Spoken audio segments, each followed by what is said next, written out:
বুদ্ধাং বন্দামি ধম্মাং বন্দামি সংঘাং বন্দামি। আমাদের বৌদ্ধমের দৃষ্টিকোণ থেকে কোনো স্রষ্টার স্থান নেই। সাল্লি আলা, যে সম্পূর্ণ এবং শেষ শরীয়ত হযরত মুহাম্মদ মুস্তাফা সাল্লাল্লাহু আলাইহি ওয়াসাল্লাম নিয়ে এসেছিলেন, সেটাতে যদি মাত্র 1400 বছরের ব্যবধানে এত বিকৃতি, এত পদস্খলন ঘটতে পারে, তাহলে যে মতবাদ আজ থেকে 2000 যোগ 500 2500 বছরেরও বেশি সময় পূর্বে এসেছিল, তার মাঝে কি না ঘটতে পারে। বুদ্ধাং বন্দামি ধম্মাং বন্দামি সংঘাং বন্দামি অহং বন্দামি সর্বদা। হযরত শ্রী গৌতম বুদ্ধের নিজস্ব শিক্ষা একত্ববাদের ছিল এবং এই কথা তাদের উৎসমূল থেকে আমরা দেখাতে পারি। আর তিনি বারবার এই কথা বলেছেন যে আমি সেই পথ চিনি, আমি পরমেশ্বরকে চিনি, তোমরা চিনো না কিন্তু কথা বলে যাচ্ছ। কাদেরকে বলছিলেন? তৎকালীন হিন্দু পণ্ডিত, সনাতন ধর্মাবলম্বী পণ্ডিতদের।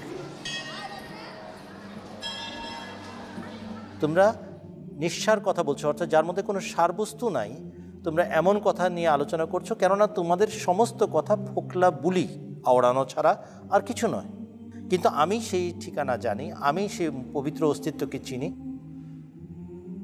এ কথা তিনি একাধিকবার বলেছেন।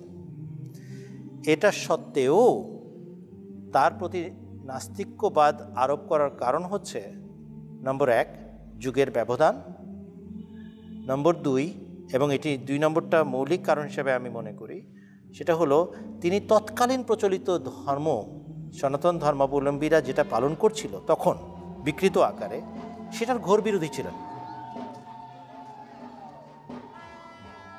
এবং যত বিকৃতি ঘটেছে সনাতন ধর্মাবলম্বীদের মাঝে, তিনি সেগুলোকে নিন্দা করেছেন, সেগুলোকে চ্যালেঞ্জ করেছেন। এই যে একটা অবস্থান তার ছিল, তার প্রেক্ষিতে রিপারকাশন হিসাবে, প্রতিক্রিয়া হিসাবে সমাজ তাকে অধার্মিক, অবিশ্বাসী, নাস্তিক বলে আখ্যায়িত করেছে। এখান থেকে তার নাস্তিক্যবাদের প্রতি আরোপ হওয়া আরম্ভ হল। এবং আমরা তার লেখার ভিতরেই, তার বর্ণনার ভিতরেই, তার উক্তির মাঝে আমরা দেখতে পাই। আমি আপনাকে একটা উদাহরণ দিতে পারি।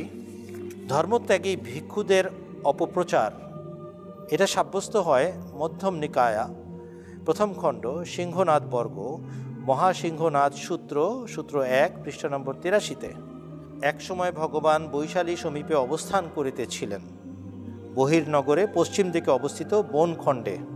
সে সময় সুনক্ষত্র নামক লিচ্ছবি পুত্র অল্পদিন হইল এই ধর্মবিনয় অর্থাৎ বুদ্ধ শাসন হইতে চলিয়া গিয়াছেন, ধর্মত্যাগ করিয়াছেন।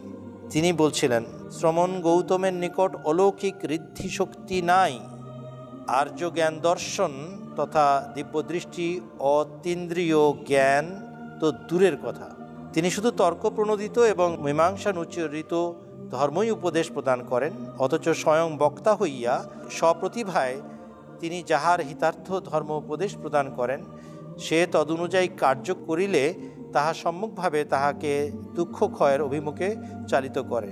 তার শিক্ষা মানলে মানুষ কষ্টে পড়ে, তার শিক্ষা মানলে মানুষের ক্ষতি হয়, এবং নিজে উনি কোনো দিব্য দর্শনের ক্ষমতাও রাখেন না এবং অতি জ্ঞানও রাখেন না।